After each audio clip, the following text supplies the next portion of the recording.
Good evening, नमस्ते सभी को। आज हम लोग पढ़ने वाले हैं मराठी विषय। मराठी विषय में वाक्याचे प्रकार, वाक्य व वाक्याचे प्रकार।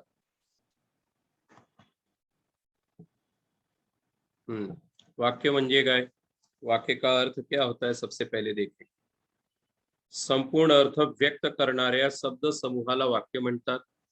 वाक्याचे दोन भाग असतात, ज्याच्या विषयी सांगायचे ते उद्देश्य आणि जे सांगायचे ते म्हणजे विधेय।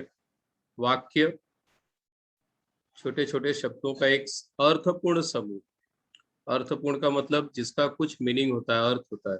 बिना अर्थ के वाक्य नहीं कहा जा सकता। शब्दों का समूह हम लोगों ने कुछ भी बना लिया कई शब्दों को जोड़ करके, तो वाक्य नहीं हुआ, उसका कुछ अर्थ होना चाहिए। तो यहाँ पर दिया है, संपूर्ण अर्थ व्यक्त करणाऱ्या शब्द समूहाला वाक्य म्हणतात। वाक्याचे दोन भाग असतात, वाक्य के दो भाग हैं। ज्याच्या विषयी सांगायचे ते उद्देश्य आणि जे सांगायचे ते म्हणजे विधेय। जिसके बारे में हम कह रहे हैं वह उद्देश्य, और किसी व्यक्ति के बारे में या किसी भी चीज के बारे में जो भी बातें कही जा रही है उसे हम विधेय कहते हैं। उदाहरण के लिए दिया है, त्याचा मोठा मुलगा दररोज आगगाडीने मुंबईला जातो। त्याचा मोठा मुलगा, कुणाबद्दल बोलत आहोत आपण? मुलगा। त्याचा मोठा मुलगा, उसका बड़ा लड़का प्रतिदिन आगगाड़ी ने मीन्स ट्रेन से मुंबई जाता है। तो हम बात किसके बारे में कर रहे हैं? ज्याच्या विषयी सांगायचे ते उद्देश्य, जिसके बारे में हम बात कर रहे हैं वह उद्देश्य। इंग्लिश में सब्जेक्ट एंड प्रेडिकेट, हिंदी में भी उद्देश्य और विधेय कहते हैं, मराठी में भी उद्देश्य और विधेय। तो जिसके बारे में कह रहे हैं वह उद्देश्य, जो बातें, जो विषय है जिसके बारे में कहा जा रहा है वह विधेय। अब यहाँ पर त्याचा मोठा मुलगा दररोज आगगाडीने मुंबईला जातो। या वाक्यात मुलाविषयी सांगायचे आहे, म्हणून मुलगा हे उद्देश्य। इसके बारे में कह रहे हैं मुलगा, म्हणून मुलगा जो शब्द आहे तो उद्देश्य। तर जातो हे विधेय आहे। जातो, काम क्या कर रहा हो? जातो। कुठं जातो? मुंबईला जातो। कशाने जातो? आगगाडीने जातो। कधी जातो? तर दररोज जातो। कोण आहे तो? तो त्याचा मोठा मुलगा आहे। तर कुणाबद्दल आपण बोलत आहोत? मुलगा। मुलगा काय झालं? उद्देश्य। विधेय म्हणजे जातो, काय करतो तो? जातो। या वाक्यातील त्याच्या, मोठा हे शब्द उद्देशाचा विस्तार आहेत, तर दररोज आगगाडीने हे शब्द विधेयाचा विस्तार आहे। विधेय का विस्तार क्या है? आगगाडीने मुंबईला जातो। कसा जातो? दररोज आगगाडीने मुंबईला जातो। तो विधेय का यह भाग, विधेय का विस्तार है। जातो, विधेय, मुलगा, उद्देश्य। आणि त्याचा मोठा, त्याचा मोठा काय झालं? उद्देश्य का विस्तार। उद्देश्य मुलगा आणि विधेय जातो। आता वाक्याचे प्रकार। मराठीत वाक्याचे दोन प्रकारात वर्गीकरण केले आहे। वाक्य का दो प्रकार में वर्गीकरण किया गया मराठी में। अर्थावरून पढ़नारे प्रकार, अर्थ के आधार पर वाक्य के प्रकार, और स्वरूप, जैसा हम लोगों ने कंस्ट्रक्ट किया है, फ्रेम किया है सेंटेंस को, उसके आधार पर। वाक्यात असणाऱ्या विधानांच्या संख्येवरून पडणारे प्रकार। तर दोन प्रकार आहेत, अर्थावरून पडणारे व स्वरूपावरून किंवा वाक्यात असणाऱ्या विधानांच्या संख्यावरून पडणारे वाक्य प्रकार। तो पुढे पाहूया। अर्थावरून पडणारे प्रकार कुठले आहेत? विधानार्थी वाक्य। अर्थ के आधार पर वाक्य का पहला प्रकार दिया विधानार्थी वाक्य। ज्या वाक्यात कर्त्याने केवळ विधान केलेले असते त्या वाक्याला विधानार्थी वाक्य असे म्हणतात। उदाहरण, मी आंबा खातो। सिर्फ विधान किया है, सिर्फ किसी विषय पर बोला है, बस। गोपाल खूब काम करतो, गोपाल बहुत काम करता है, बहुत श्रम करता है। ती पुस्तक वाचते। यह शब्द यहाँ पर ये वाक्य कैसे है? विधानार्थी वाक्य। कर्ता कौन है? मी, गोपाल, ती। ज्या वाक्यात कर्त्याने केवळ विधान केलेले असते, सिर्फ विधान किया है, उसे विधानार्थी वाक्य। मी आंबा खातो, गोपाल खूब काम करतो, ती पुस्तक वाचते। अभी ये जो पार्ट है, कुछ जो येलो कलर में है वो नेट से लिया गया है, और जो ग्रीन कलर में है वह पुस्तक का है। तो आप लोग दोनों तरफ से देख सकते हैं। विधानार्थी वाक्य म्हणजे ज्या वाक्यात कर्त्याने केवळ विधान केलेले आहे, सिर्फ विधान किया है, ऐसे वाक्यों को विधानार्थी वाक्य. मी आंबा खातो, गोपाल खूप काम करतो, ती पुस्तक वाचते. अभी ये आपके टेक्स्ट बुक में का है. वाक्याचे विविध प्रकार आहेत, त्यातील काही वाक्य प्रकारांची माहिती आपण करून घेणार आहोत. विधानार्थी वाक्य, हे वाक्य वाचा. माझे घर दवाखान्याजवळ आहे, तो रोज व्यायाम करत नाही. या प्रकारच्या वाक्यात केवळ विधान केलेले असते, म्हणून याला आपण काय म्हणतो, विधानार्थी वाक्य. दोनों तरह के उदाहरण देखे हम लोगों ने आपके पुस्तक के भी, और जो मैंने नेट के माध्यम से लिया है, इंटरनेट की सहायता से लिया है, दोनों तरह का आपने देखा. विधानार्थी वाक्य, माझे घर दवाखान्याजवळ आहे, तो रोज व्यायाम करत नाही. या प्रकारच्या वाक्यात केवळ विधान केलेले असते, सिर्फ विधान किया है, उसको हम विधानार्थी वाक्य कहते हैं. अभी दूसरा प्रकार है प्रश्नार्थी वाक्य. ज्या वाक्यात कर्त्याने प्रश्न विचारलेला असतो, बहुत सरल है समझने के लिए. जहां भी क्वेश्चन मार्क है, प्रश्नार्थी वाक्य. प्रश्न पूछा गया है, क्वेश्चन पूछा गया है, तो प्रश्नार्थी वाक्य. ज्या वाक्यात कर्त्याने प्रश्न विचारलेला असतो, त्या वाक्याला प्रश्नार्थी वाक्य असे म्हणतात. उदाहरण, तू आंबा खाल्लास का, तुमने आंबा खाया क्या, तू कोणते पुस्तक वाचतोस, तुम कौन सी पुस्तक पढ़ते हो, कौन आहे तिकडे, वहां पर कौन है. तो इस तरह से प्रश्न चिन्ह दिखा, वाक्य कैसा है, प्रश्नार्थी वाक्य. तू आंबा खाल्लास का, तुमने आम खाया क्या, तो प्रश्न है. तू कोणते पुस्तक वाचतोस, तुम कौन सी पुस्तके पढ़ते हो, प्रश्न है. कौन आहे तिकडं, यह भी प्रश्न है. तो ऐसे जो भी वाक्य होंगे, सेंटेंस होंगे, उसे हम प्रश्नार्थी वाक्य कहेंगे. अब ये आपके पुस्तक में उदाहरण दिए, प्रश्नार्थी वाक्य, हे वाक्य वाचा. तुला लाडू आवडतो का, तुम्हें लाडू पसंद है क्या, यह भी प्रश्न है. तुम्ही सकाळी कधी उठता, तुम सुबह कितने बजे उठते हो, तुम्ही सकाळी कधी उठता, प्रश्नार्थी वाक्य. या प्रकारच्या वाक्यात प्रश्न विचारलेला असतो. इस तरह के जो सेंटेंस हो गए जहाँ पे क्वेश्चन मार्क हो, प्रश्न पूछा गया है, ऐसे वाक्यों को हम लोग प्रश्नार्थी वाक्य कहते हैं. या प्रकारच्या वाक्यात प्रश्न विचारलेला असतो. तीसरा है उद्गारार्थी वाक्य. आश्चर्य सूचक, जहाँ पर सरप्राइज व्यक्त हो, डर किसी चीज से, या बहुत कोई सरप्राइज वाली चीज देख लिया, या बहुत खुश हुए. ज्या वाक्यात मध्ये कर्त्याने आपल्या मनात निर्माण झालेल्या भावनेचा उद्गार काढलेला असतो, ती फिलिंग्स निकल करके आती है, अचानक कोई चीज, त्या वाक्याला उद्गारार्थी वाक्य असे म्हणतात. कर्ता जो भी है, उसके मन में जो भी भावना है, उसका उद्गार. उदाहरण के लिए दिया, अब केवढा मोठा साप, अरे रे रे कितना बड़ा साप है. कोण आहे, कोण ही गर्दी, काय आहे गर्दी, कोण आहे, कोण ही गर्दी, किती ही गर्दी, खूप मोठा पर्वत, अरे रे केवड़ा मोटा पर्वत. इस तरह से जो आया और विस्मयादिबोधक, यह उद्गारार्थी वाक्य का एक्सक्लेमेटरी मार्क. इस तरह से अगर है एक लाइन और फिर नीचे डॉट, तो इस तरह के जो सेंटेंस होंगे, वाक्य होंगे, उसको हम उद्गारार्थी वाक्य कहते हैं. शाबाश यूपीएससी पास झालास, तो शाबाश के बाद एक्सक्लेमेटरी मार्क. तो इस तरह के जो मार्क्स होंगे, जैसे हम लोगों ने प्रश्नार्थी वाक्य में देखा क्वेश्चन मार्क होता है, उसी तरह से उद्गारार्थी वाक्य में इस तरह का मार्क होता है, एक्सक्लेमेशन साइन. तो इस तरह के जो वाक्य है, उसको हम कहेंगे उद्गारार्थी वाक्य.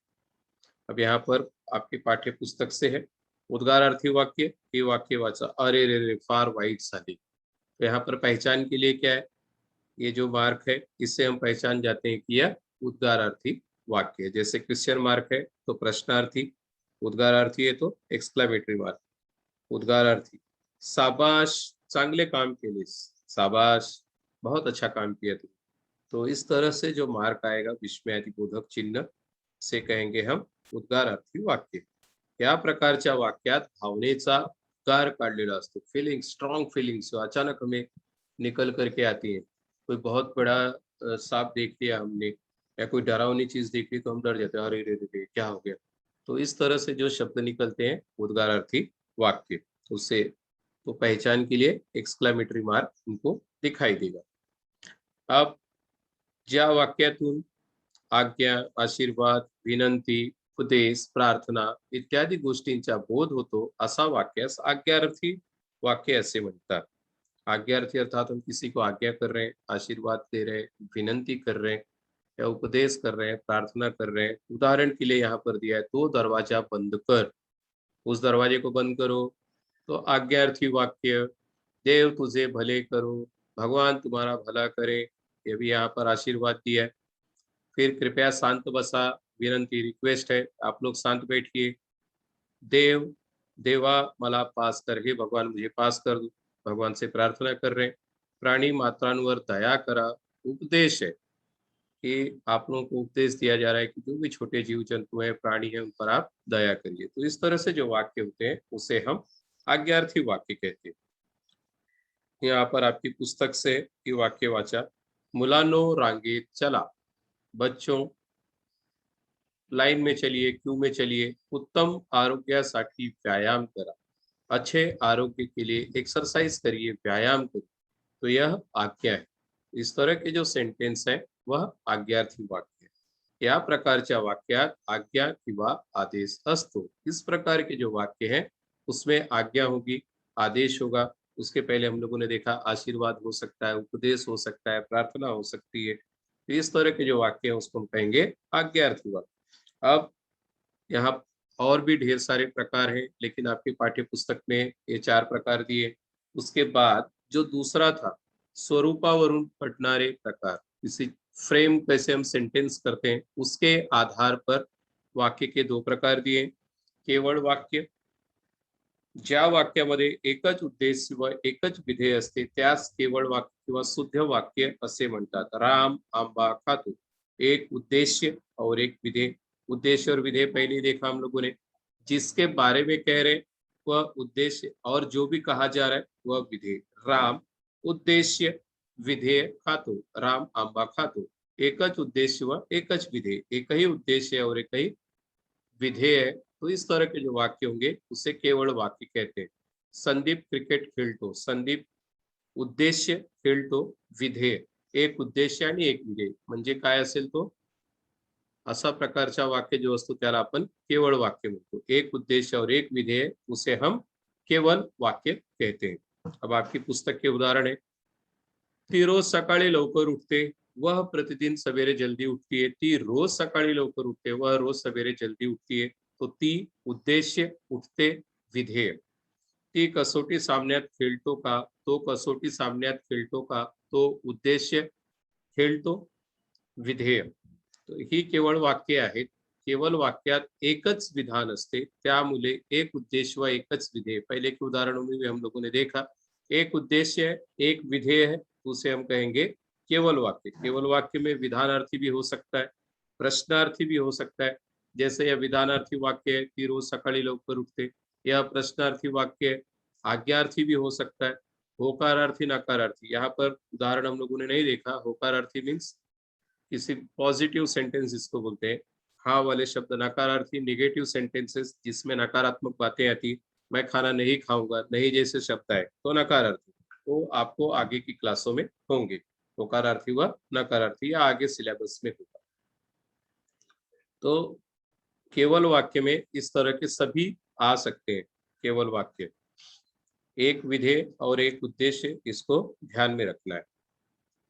इसके बाद में जेव्हा वाक्यात एक प्रधान वाक्य आणि एक किंवा अधिक गौण वाक्य उभयान्वयी अव्ययाने जोडलेले असतात तेव्हा त्या वाक्यास मिश्र वाक्य असे म्हणतात। दूसरा उदाहरण है मिश्र वाक्य का, नौकरी मिळावी म्हणून तो शहरात गेला। अभी 2 वाक्य, नौकरी मिळावी और तो शहरात गेला, और जुड़ा किससे, म्हणून से, उभयान्वयी अव्यय। तो शहरात गेला म्हणून त्याला नोकरी मिळाली। तो शहरात गेला, एक सेंटेंस, त्याला नोकरी मिळाली दूसरा सेंटेंस। कंस्ट्रक्ट, जोड़े किससे हैं, कंजंक्शन, जोड़े किससे हैं, म्हणून से, तो म्हणून। तो इस तरह से एक प्रधान वाक्य और एक से अधिक गौण वाक्य हो सकते हैं। रोहित शर्मा चांगला खेळला म्हणून भारत जिंकला आणि सर्वांना आनंद झाला। भारत जिंकला आणि सर्वांना आनंद झाला, एक सेंटेंस है। रोहित शर्मा चांगला खेला, एक सेंटेंस है। जोड़ा किससे, म्हणून से। तो इस तरह के जो वाक्य होंगे, इस तरह के जो सेंटेंस होंगे, उसे हम कहेंगे मिश्र वाक्य। यहाँ पर उदाहरण के लिए बुक में दिया है, आपके टेक्स्ट बुक पे पेज नंबर 16 में है। जेव्हा मनात येईल तेव्हा मी गावाला जाईल, पावसाळा आला की आकाशात काळे ढग असतात व पाऊस पडू लागतो. ही मिश्र वाक्य आहेत. मिश्र वाक्यात दोन किंवा अधिक वाक्य असतात. दो से अधिक दो वाक्य हो सकते. जेव्हा मनात येईल तेव्हा मी गावाला जाईल. और दोनों सेंटेंस एक दूसरे पर अवलंबून है. अवलंबून मीन्स डिपेंड है. जेव्हा मनात येईल तेव्हा मी गावाला जाईल. जब मेरी इच्छा होगी तब मैं गाँव जाऊंगा. पावसाळा आला की आकाशात काळे ढग जमतात व पाऊस पडू लागतो.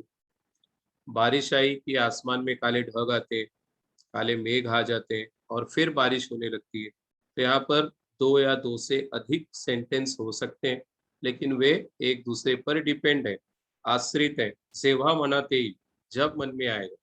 इतने से कंप्लीट नहीं हो रहा है. तेव्हा मी गावाला जाईल. मी गावाला जाईन कंप्लीट आहे, लेकिन डिपेंड आहे इसके. तेव्हा, जेव्हा, तेव्हा. पावसाळा आला आणि काय झालं? ढग, काळे ढग आकाशात जमतात आणि नंतर पाऊस पडू लागतो. तो इस तरह से एक दूसरे पर अवलंबून आहे. अर्थाच्या दृष्टीने स्वतंत्र असणारे वाक्य मुख्य वाक्य असे असते, तर मुख्य वाक्यावर अवलंबून असणारे वाक्य गौण वाक्य असते. एक मुख्य वाक्य और दूसरा उस पर आश्रित अवलंबून मीन्स आश्रित है, डिपेंड है, उसे हम गौण वाक्य कहते हैं. उदाहरण दिया है वरील वाक्यात मी गावाला जाईन व पावसाला आला ही दोन मुख्य वाक्य आहेत. मी गावाला जाईन यह मुख्य वाक्य और सेंटेंस सेकंड वाले में क्या है? पावसाळा आला यह मुख्य वाक्य. कधी कधी एका मुख्य वाक्यावर एक किंवा अधिक गौण वाक्ये अवलंबून असतात. ही गौण वाक्ये उभयान्वयी अव्ययाने एकमेकांना जोडलेली असतात. जैसे हम लोगों ने पहले देखा उभयान्वयी अव्यय म्हणून था इसके पहले वाले स्लाइड पे. वैसे इसके पहले वाले स्लाइड में था नौकरी मिळावी म्हणून तो शहरात गेला. तो म्हणून क्या था? उभयान्वयी अव्यय. नौकरी मिळावी एक सेंटेंस, तो शहरात गेला दूसरा सेंटेंस और बीच में कंजंक्शन है जोड़ने के लिए म्हणून, उसे कहेंगे उभयान्वयी अव्यय. तो इस तरह के जो सेंटेंस है उसे हम मिश्र वाक्य कहते हैं. अब है संयुक्त वाक्य. जेव्हा वाक्यात दोन किंवा अधिक केवळ वाक्य ही प्रधान सूचक उभयान्वयी अव्ययाने जोडलेली असतात, तेव्हा त्यास संयुक्त वाक्य असे म्हणतात. दो या दो से अधिक सेंटेंस है, वाक्य है और प्रधान सूचक उभयान्वयी अव्यय से जोड़े हैं. उदाहरण, विजा चमकू लागल्या, पावसाला सुरुवात झाली. आणि से आणि क्या है? उभयान्वयी अव्यय. विजा चमकू लागल्या आणि पावसाला सुरुवात झाली. भारतात कला पैसा आला आणि बेकारी वाढली. काला पैसा आला आणि बेकारी वाढली. संयुक्त वाक्य यहाँ पर पुस्तक में है आपके. मंदा रोज सकाळी गणिताचा अभ्यास करते आणि संध्याकाळी मराठीचा अभ्यास करते. अब यहाँ पे दो सेंटेंस है. मंदा रोज सकाळी गणिताचा अभ्यास करते, मीनिंगफुल है, कंप्लीट है. संध्याकाळी मराठीचा अभ्यास करते आणि से जुड़ा है, संयुक्त वाक्य. मेर खो खोत भाग घेईल, एक सेंटेंस. लंगडी खेळेल किंवा लंगडी खेळेल, ऑप्शनल है. किंवा से जोड़ा है. ही संयुक्त वाक्ये आहेत. संयुक्त वाक्यात दोन वाक्ये असतात. ती दोन वाक्ये उभयान्वयी अव्ययाने जोडलेली असतात, पण ती स्वतंत्र असतात. म्हणजे ती दोन केवळ वाक्ये असतात. अर्थाच्या दृष्टीने ती एकमेकांवर अवलंबून नसतात. ते एक जोड वाक्य असते. उदाहरण के लिए मिहिर खो खोत भाग घेईल, एक सेंटेंस कंप्लीट हुआ. आगे नहीं भी लिखा तो भी इसका अर्थ है मिहिर खो खोत भाग घेईल. लंगड़ी खेलेल दूसरा सेंटेंस है, एक दूसरे पर आश्रित नहीं है, लेकिन उसको जोड़ा किससे? किंवा से. मिहिर खो खोत भाग घेईल किंवा लंगडी खेळेल. वैसे ही मंदा रोज सकाळी गणिताचा अभ्यास करते, कंप्लीट सेंटेंस. संध्याकाळी मराठीचा अभ्यास करते, दूसरा सेंटेंस. जोड़ा किससे? आणि से जोड़ा है. तो इस तरह के जो शब्द हैं उसे संयुक्त वाक्य कहते हैं. थैंक यू, धन्यवाद. उम्मीद है समझ में आया होगा आप लोग वाक्य व वाक्य के प्रकार.